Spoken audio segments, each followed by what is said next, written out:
Scared me. Yeah, but that's the sound of this devil. Right, welcome to a video on the best hypercars of the Geneva Motor Show. Now then, we're kicking this video off at the Bugatti, well not at the Bugatti stand, actually just outside of the Bugatti stand because we can't get in.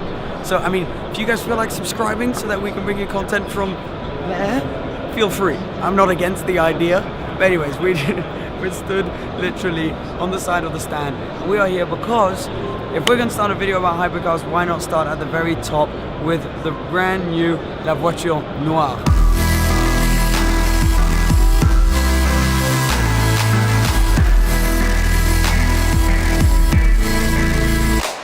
Which means the black car, which, you know, fairly self-explanatory which one that is. It is that car right there. But before we get to that, if we just spin this way, you're going to see a limited edition Bugatti Chiron with lots of French touches on that.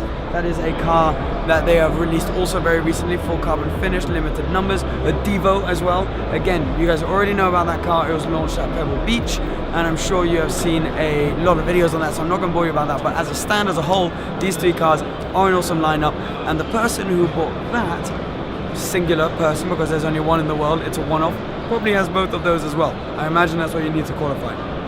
But the La Voiture Noire is a 16.4 million euro, 16.42 million euro one-off car. And it's basically, the story is that back in the day, Bugatti made the Atlantic, which is one of the most valuable cars in the world right now. I believe one got lost in transit to Belgium, I think it was. Completely lost, no one knows where it is. One burnt down and there are two left. And if they were to go up for sale, they would be like borderline double of what a 250 GTO is in terms of value. So you know how crazy those are. So one is lost. And to commemorate that, Bugatti made this one-off behind to replace the missing Atlantic. That is why this car is born. It's got a slightly longer wheelbase, but apart from that, it's very Chiron-esque. And we're going to kick off the hypercar video with that. Let's go to the next one now. Bye.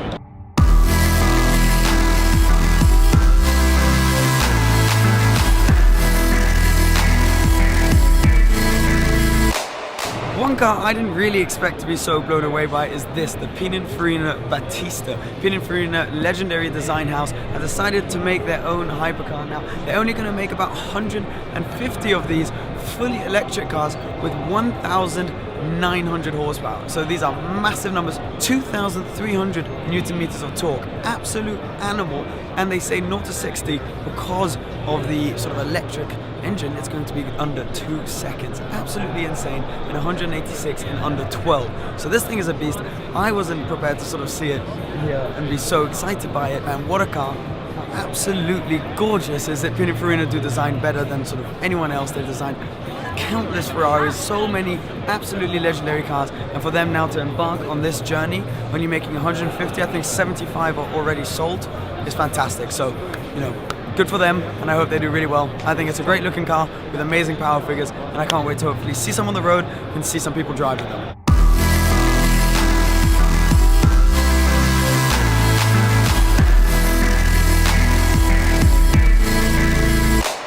Complete contrast from the Pininfarina Battista is this, the Zenvo behind me. You can see it written on the back, Zenvo TSRS.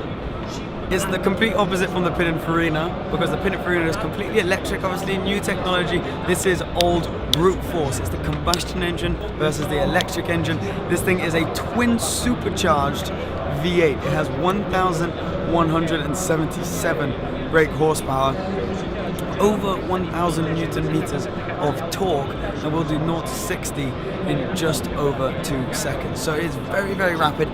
Loads of aerodynamics on this car, which means that it goes over 200 miles an hour, 202 miles an hour, but considering the amount of power it has, that's not a huge amount. It's just because of that huge rear wing you can see and all the aerodynamics behind it.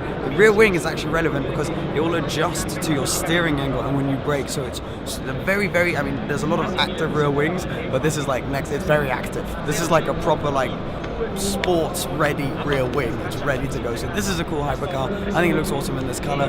Never really seen them on the road, but it's just cool to compare how Pininfarina have gone about it and how Zenvo are doing it now.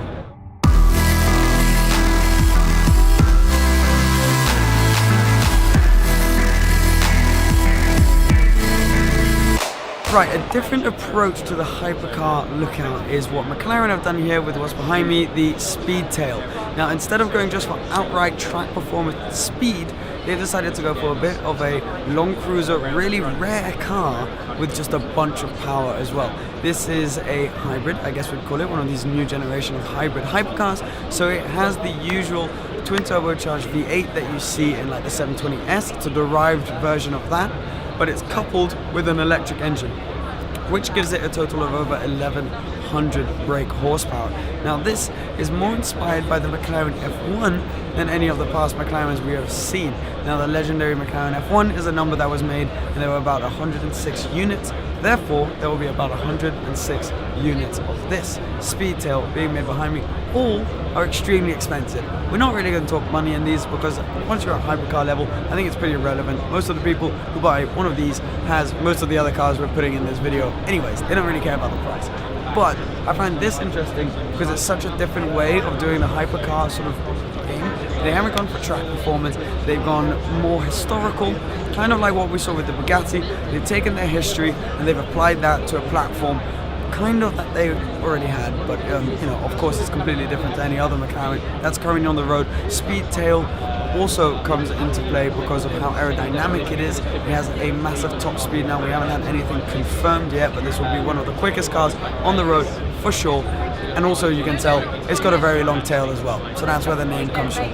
This is one of my favorite hypercars that we're seeing at the motor show today, and the one that I find to be the most classy.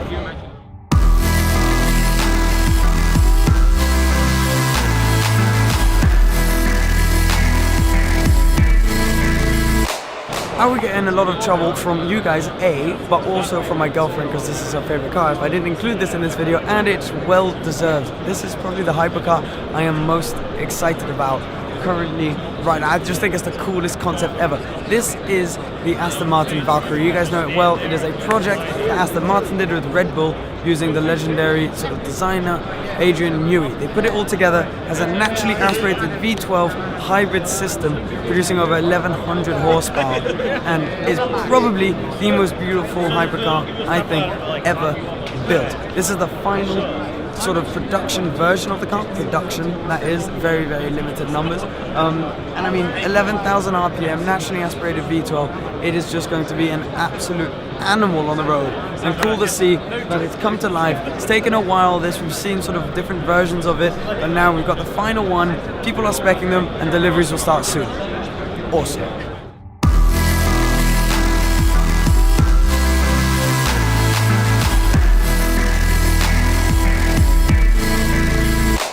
I remember the time where £1 million would buy you any hypercar. A Bugatti was just under £1 million, and that seemed insane, right?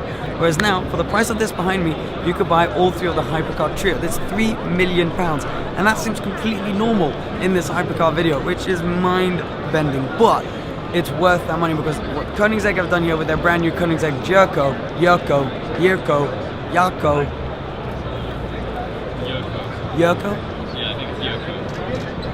pronounce it how you will, is raise the bar one more time. It's 1,600 brake horsepower from a naturally aspirated engine. There is no electric engine, no hybrid engine, there is nothing to assist it, and that is very convenient timing right behind me. There is the engine that you see, and it is an absolute beast. Also kind of cool that it just comes up on hydraulics, but this car also has 7 clutches. 7. So it can go from like 7th gear, 6th gear, down to 3rd in one shift. Rather than going 6th, 5th, 4th, 3rd, it will just bang, it will go straight down there. They say that without the wing, it would be able to do 300 miles an hour as well. I'm sure they'll test it, they just need to find an owner crazy enough to take the wing off and try it out, which I'm sure they will. But that's the Koenigsegg Yurko, yeah, bye.